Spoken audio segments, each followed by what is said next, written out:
Avant de démarrer cette vidéo, n'oubliez pas de liker, de vous abonner tout en laissant votre avis en commentaire. Pour vous, ce n'est peut-être pas grand chose, mais en réalité, il y a énormément d'effets concernant le référencement pour les youtubeurs. Je compte sur vous et je vous souhaite une bonne vidéo. Salut les amis, j'espère que vous allez bien. On se retrouve pour parler de Boruto avec le chapitre 64 qui va paraître dans un mois après avoir lu un chapitre 63 qui était tout simplement très bon. Si vous souhaitez avoir encore plus d'actualité autour de l'œuvre de Boruto, que ce soit sur le manga papier ou l'anime, n'hésitez pas à rejoindre mon serveur Discord Manga News où vous pourrez discuter avec ma communauté, que ce soit sur des théories ou sur des informations spoilers. Vous pourrez également participer à différents concours pour tenter de remporter des lots comme des figurines ou des tomes manga au choix.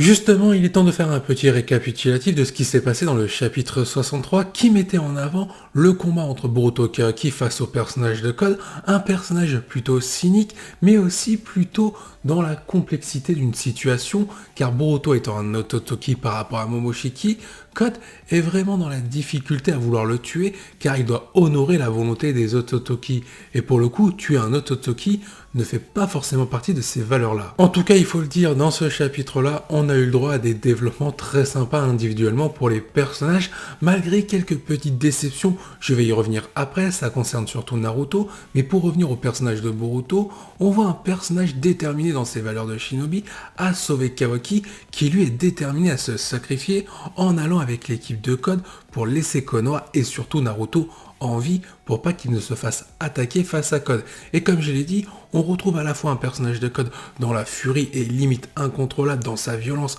à l'égard de Boruto, surtout dans ce chapitre, en lui montrant différentes leçons, notamment pour apprendre à maîtriser le Kama, mais surtout ce que veut le personnage de Code, et c'est ce qui le rend sadique et psychopathe, à la fois un peu comme le Joker dans Batman, c'est qu'il veut tester Boruto en tant que sacrifice à Joby. Le mec veut clairement s'amuser pour voir si Boruto pourrait être un très bon dîner à Joby pour offrir un fruit du chakra de qualité afin que Code obtienne le pouvoir d'un Ototoki et faire perdurer la volonté des Ototoki, celle qu'il a promise au personnage d'Ishiki avant que celui-ci s'envole vers d'autres cieux.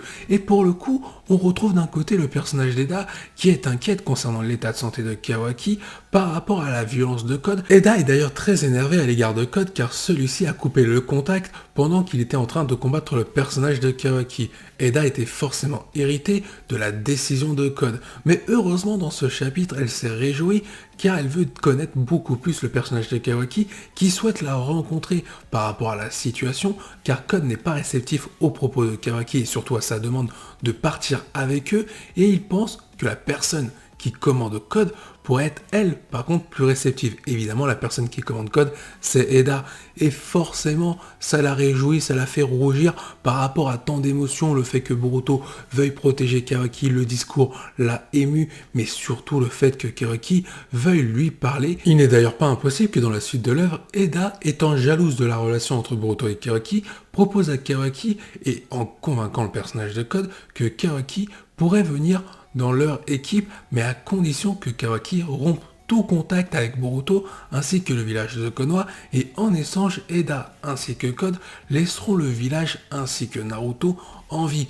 Mais peut-être que pour le personnage de Code, il y aura une autre négociation pour laisser Konoha et Naruto en vie, mais à une seule condition, c'est que Kawaki prenne Boruto en otage pour que Code puisse le livrer au Joby. Ça pourrait être très intéressant de voir un Kawaki sacrifier Boruto pour protéger la vie de Naruto. Forcément, dans les deux camps, que ce soit du village de Konoha ou Boruto, cette situation-là et cette décision de Kawaki ne pourraient pas plaire. En parlant du village de Konoha et de Naruto, tout à l'heure j'ai parlé de développement qui m'avait déçu, notamment en rapport avec Naruto dans ce chapitre 63. Alors je veux bien comprendre que dans le chapitre 62, Naruto n'avait pas confiance en Boruto et qu'il ne comprenne pas les intentions de Kawaki qui veut le protéger. Mais déjà d'un point de vue scénaristique, je trouve que ce scénario-là ne me va pas. Parce qu'on regarde dans l'animé, il y a des scènes entre Boruto et Naruto qui sont touchantes et qui rapprochent ces deux personnages-là. Et on voit vraiment un Naruto qui a confiance en Boruto. Alors faudra m'expliquer pourquoi dans le manga il n'a plus confiance en son fils, soudainement, surtout quand il s'agit de Kawaki. Et là où ça me dérange le plus,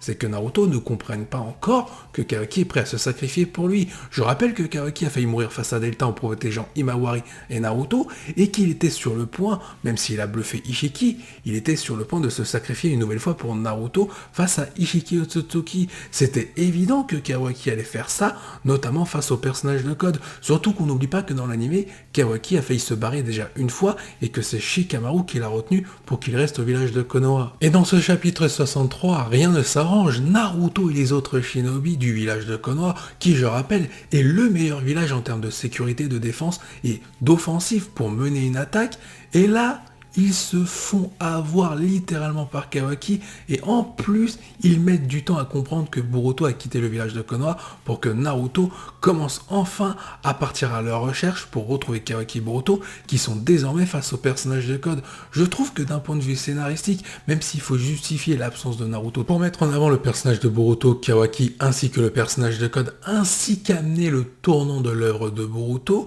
je trouve ça pas vraiment normal et j'aurais préféré un autre scénario. Il y avait d'autres possibilités d'écarter Naruto et de laisser Boruto Kawaki briller face au personnage de Code et de mettre en valeur aussi l'antagoniste, c'est-à-dire Code, comme je l'ai dit il y a quelques instants. Il y avait plein de moyens. On aurait pu voir un Naruto dans le coma suite à la perte de Kurama et un Boruto qui était obligé de suivre Kawaki qui lui aurait demandé des conseils à Code pour tenter de sauver Naruto. On aurait pu avoir des dilemmes beaucoup plus dramatiques avec des enjeux certainement beaucoup plus impactants, avec des choix à la fois décisifs, mais surtout dramatiques pour d'autres personnages. On aurait pu mener à quelque chose de bien meilleur. Toutefois, je reste content du scénario dans la globalité de l'œuvre. Ces derniers temps, il faut le dire, Kishimoto fait du bon travail. Mais je pense qu'on aurait pu faire encore mieux. Ensuite, nous revenons sur le combat entre Boruto et Code qui commence à s'intensifier avec un Code en train de dominer de tous les côtés le personnage de Boruto qui lui a enfin activé son Kama au premier stade, mais malheureusement cela ne suffit pas. Code continue de lui donner une leçon sur la maîtrise du Kama. Alors que Boruto continue de subir des coups de Code, il parvient à éveiller toute la puissance du Kama et à la fin du chapitre 63, on retrouve un Boruto avec une de ses anciennes apparences quand il est contrôlé par Momoshiki, c'est-à-dire quand Boruto devient Boroshiki, sauf qu'il y a une surprise, on voit que l'œil qui est normal de Boruto est ouvert. Est-ce que cela veut dire que l'apparence de Boroshiki est contrôlée par Boruto entièrement? Peut-être que cet effet-là est possible grâce au médicament d'Amado que prend Boruto.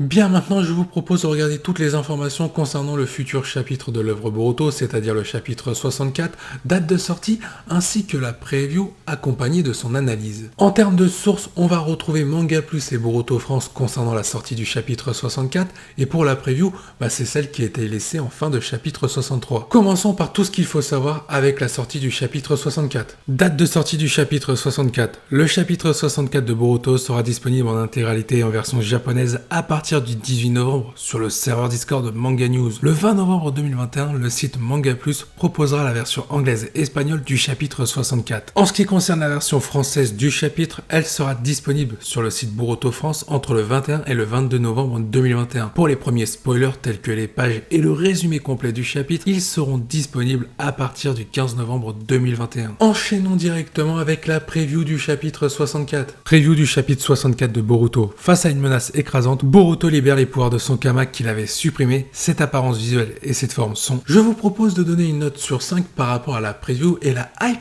qu'elle suscite concernant le futur chapitre de l'œuvre Boruto, et je vous demande un petit challenge. On va voir tous ceux qui mettent en commentaire une note sur 10 alors que j'ai demandé une note sur 5. Vous avez l'autorisation d'aller vous moquer.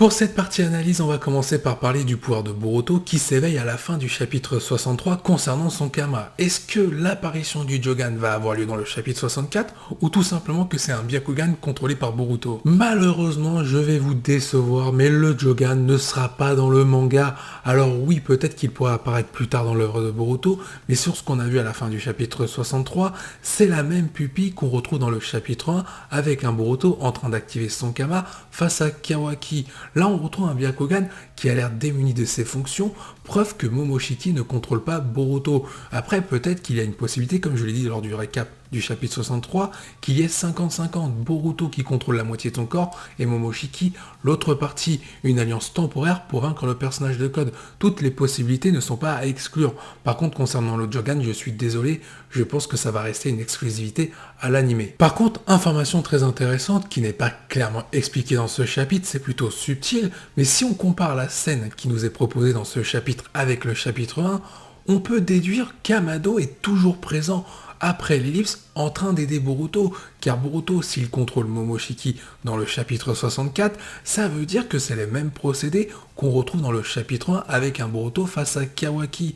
Donc Amado serait toujours l'allié de Konoha, même si Konoha est en ruine, mais au moins il aidera toujours Boruto. Car oui, pour que Boruto puisse maîtriser Momoshiki et qu'il ne devienne pas un Otsutsuki, il a besoin des médicaments d'Amado et que celui-ci soit présent à ses côtés, surtout en vie. D'ailleurs, si on regarde bien le scénario qui nous est proposé récemment dans l'œuvre de Boruto, le fait que Boruto ait activé la pleine puissance de son Kama, comme c'est dit dans le chapitre 63 à la toute fin et dans la preview, une possibilité d'ailleurs que ne peut pas faire Code par rapport à son Kama incomplet. Il n'est donc pas impossible que Boruto surpasse à la surprise générale Code de très peu, mais qu'il le surpasse avec Code ayant un limiteur, attention. Donc peut-être que Code, pour tenter de gagner ce combat finalement, va tenter d'infliger une cicatrice mortelle à Boruto, celle qu'on pourrait retrouver sur son œil. Et là, le scénario un peu se dessine dans le sens où Kawaki pourrait supplier Code de laisser Boruto en vie, et il part avec eux. Code pourrait accepter, et on aurait l'intervention de Sasuke qui retrouverait un Boruto gravement blessé, et on aurait l'ellipse. Un Boruto du côté de Sasuke, et un Kawaki du côté de Eda qui aurait aidé à convaincre le personnage de Code.